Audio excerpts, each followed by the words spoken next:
और दूसरा बता दूं कि एक लैंड पुलिस जो कर रहे हैं कि उस बात की हो रही है कि भाई युवा जाएगी ये वो कुछ नहीं सिलेंडर बेचती है इससे नहीं हो रहे बात बहुत बड़ी समस्या है हमारी मातृशक्ति बैठी है पूछ एक महीना पहले से मेरे को जीवन जी कह रही थी कि सुगेड़ा में चलना है, आज इस भवन को उद्घाटन करना है। वैसे तो आपको मालूम है कि रोज ही मीटिंग बहुत रहती है, मगर इस बहाने मेरे को अपनी पुराने क्षेत्र में और मेरे पिताजी की कर्म भूमि में आने का मौका मिला। ये उन्होंने मुझको पहले ही बता दिया था कि जब मैं आऊँगा तो यहाँ की महिलाएं बुजुर्ग आपको पानी के लिए बोलेंगे। ये उन्होंने मेरे को पहले से ही बोल दिया। और जैसे ही मैं आया तो भाई साहब ने कहा कि आपकी फोटो में भी पसीना आ रहा है, इतना लेट आए हो। तो जब आपने मांग करी एसी की उससे 5 मिनट पहले ही जब आपने देखा होगा मैंने वहाँ से एक आदमी को बुलाया था, तो हमारे चीफ इंजीनियर है और मैंने उनसे पूछा कि हमको यहाँ पे एसी लगाने हैं। उन्होंने कहा लगा देंगे। तो मैंने कहा 4 एसी इस कमरे में, 4 एसी उधर वाले में।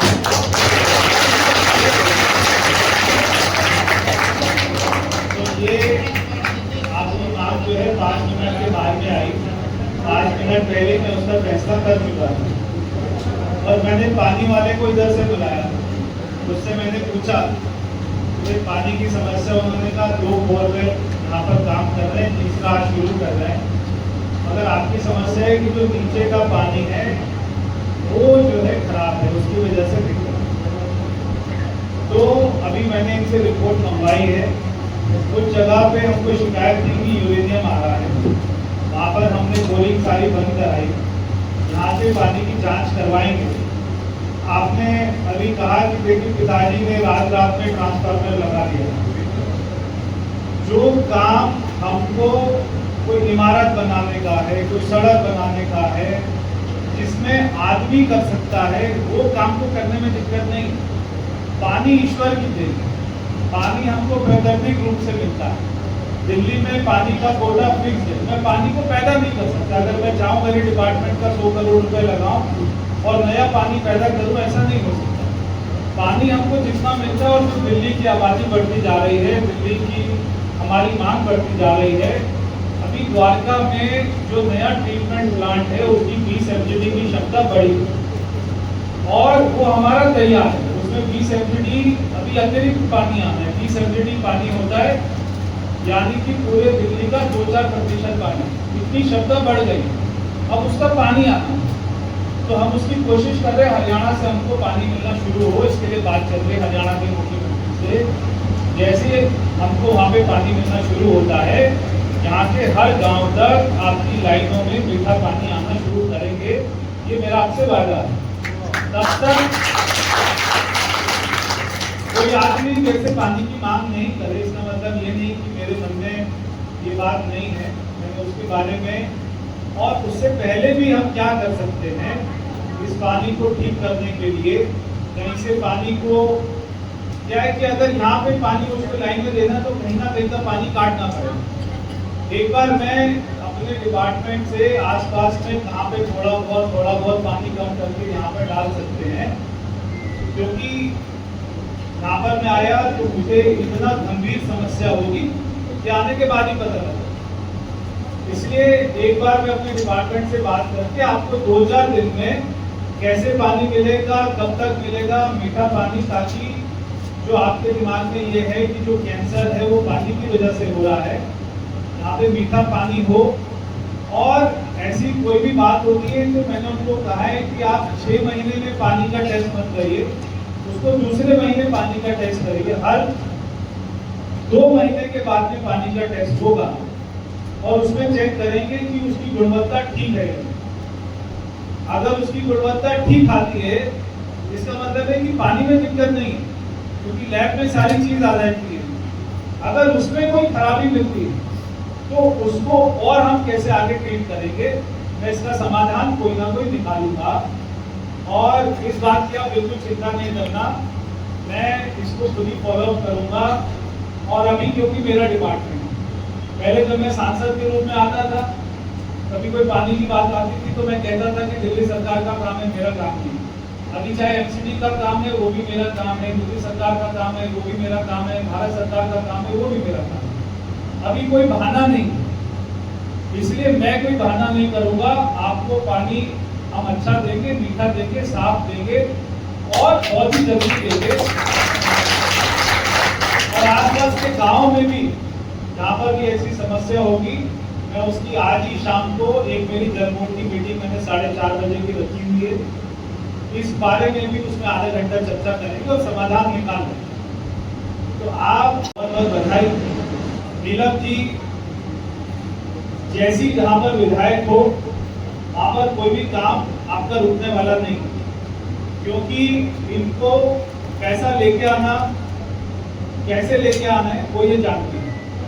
या तो मुख्यमंत्री से ले आती है, या मेरे से ले आती है, या और कोई मंत्री से ले आती है, किसी आईएएस ऑफिसर से ले आती है।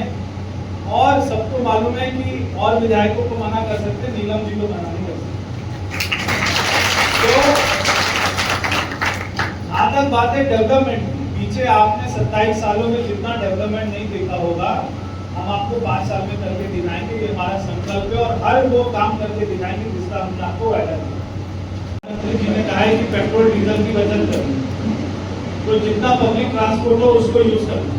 पहले मैं साइकिल चलाकर एक मीटिंग में गया, वहां से साइकिल चलाकर मेट्रो स्टेशन पे गया, वहां से मेट्रो से फिर यहाँ तक पहुंचा, फिर मैंने इलेक्ट्रिक गाड़ी मंगवाई, फिर वहां से लेकर यहाँ तक आया, इसलिए थोड़ा देर हुआ था।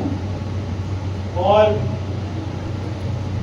मगर ये जो ढासा मेट्रो स्टेशन, ये भी मैं ही आपके लिए यहाँ तक लेकर आया था। पहले ही अगले फेज में बनना था, 3 साल बाद जो बनना था। जो ये नजमगढ़ का हॉस्पिटल है, ये भी मैं ही आपके लिए लेकर आया। अब अभी जो आने वाले समय में दिल्ली सरकार, भारत सरकार की योजनाएं चल रही हैं, और जब भी हमारी मीटिंग होती है, और मैं आपको सही कहना चाहता हूं, उससे पहले केजरीवाल जी थे, उससे पहले शीला दीक्षित, वहां पर जब भी मंत्रिमंडल की कोई भी चर्चा होती होगी, उसमें गांव का विषय सबसे आखिर में आता है। मगर आज जब भी हमारी मीटिंग होती मुख्यमंत्री के साथ में, वहां पर गांव के विकास की शुरुआत वो हम लोग पहले नंबर पे लिखते हैं, उसके बाद में बाकी शुरुआत है। तो ये पूरा भारी दिल्ली का क्षेत्र है, मेरे पिताजी की कर्म भूमि है। जो उनके सपने थे वो भी पूरा करेंगे, और जो आज के सपने हैं हमारे युवाओं के सपने, वो भी पूरा करेंगे। यहाँ पर आप बहुत बड़ी संख्या में आए, मेरी माताएं, बहनें और सभी। मेरा नाम देवेंद्र यादव, प्रधान सुरेला 18। जी देवेंद्र जी, आज ये कितनी खुशी है, निर्माण हुआ है इसका चौपाल का। हमें आप कौन सा आपका ये इसमें निर्माण होने के लिए हमने 10 सालों से प्रयासरत थे जी। हम इसमें काम करवाने के लिए कि भाई हमारी चौपाल पुरानी रूप में बनी हुई थी, तो हम इसको मॉडर्नाइजेशन करने के लिए पिछली सरकार के सामने हमने प्रस्ताव रखा था कि भाई इसको नई रूप में बनाया जाए। आज ये बनके तैयार हुआ है। हमारे मंत्री जी ने उनके करकमलों द्वारा ये उद्घाटन करा गया है। मैं उनको हार्दिक हार्दिक धन्यवाद देता हूँ। और प्रयासरत हमारी जो विधायिका जी हैं श्रीमती नीलम कृष्ण पहलवान जी ने अपने अथक प्रयासों से आज इस चौपाल का निर्माण करवाने के बाद में आज करकमलों द्वारा इनका उद्घाटन हुआ है। चौपाल की जरूरत हमारी एक सार्वजनिक स्थल है। हमारी इसमें जैसे हमारी अब एक खाप है हमारी सुरेला 18, तो हमारी ये जो पंचायतें वगैरह होती है तो वो सुरेडे के रूप में होती है। और सुरेडे में जो बाहर से कोई पंचायत आती है तो हमारे लिए एक स्थल ऐसा होना चाहिए था कि हम कम से कम उन लोगों के सामने हमारा मस्तक ऊंचा रहे कि हमारे पास ऐसी चीजें हैं। इसलिए हमने इसको निर्माण करवाया था। इसीलिए तभी से तो हम इस बात को करते हैं कि भाई हमारे एक सुरेडे का जो खाप का प्रतिनिधित्व करता है, उसके प्रति हमारा सिरमौर या सिर ऊंचा होना चाहिए।